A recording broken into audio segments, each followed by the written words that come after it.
After the Second World War, there was a very great tzaddik. His name was Rabbi Halberstam. His name was, everybody knew him as the Kloisenberger Rebbe.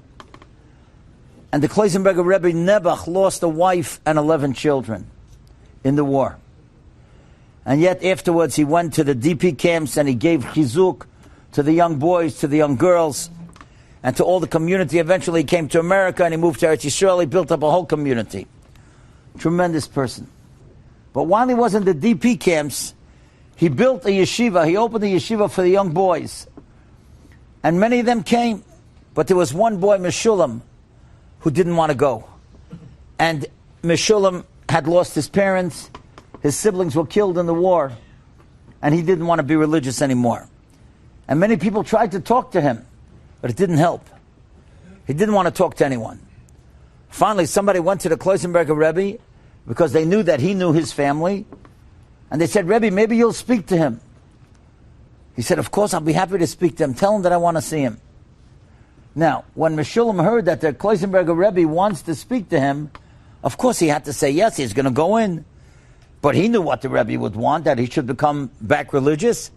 So he decided he's only going to give one-word answers. He's not getting into any conversation with the Rebbe, because otherwise he knows that the Rebbe will get into a conversation and try to convince him.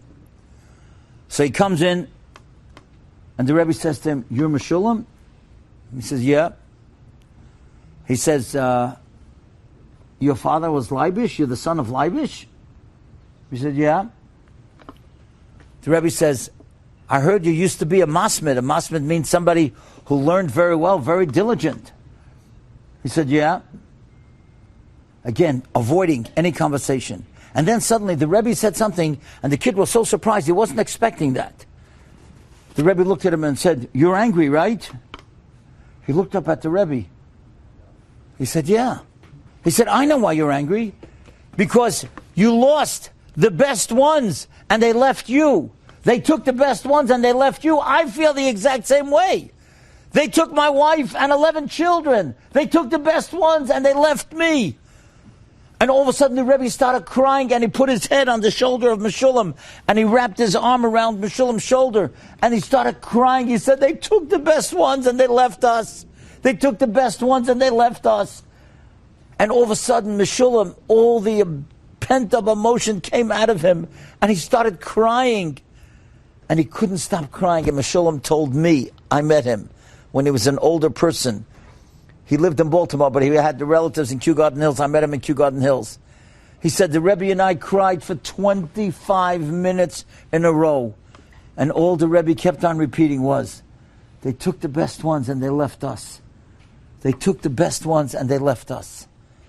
And when they both finished crying, there was a boy, a kiss on his forehead, and he wished him well. And Meshulam told me that that night, for the first time in 2 years, he said Shema Yisrael. He said Kriya Shema. And a couple of days later, he started putting on his tzitzit, and then he started putting on his tefillin.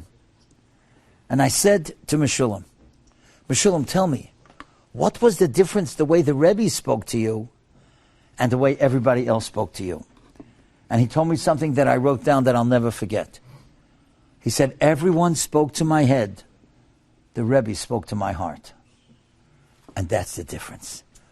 When you give a compliment from your heart to somebody else's heart, they feel it. They know it. And that's how you make a relationship.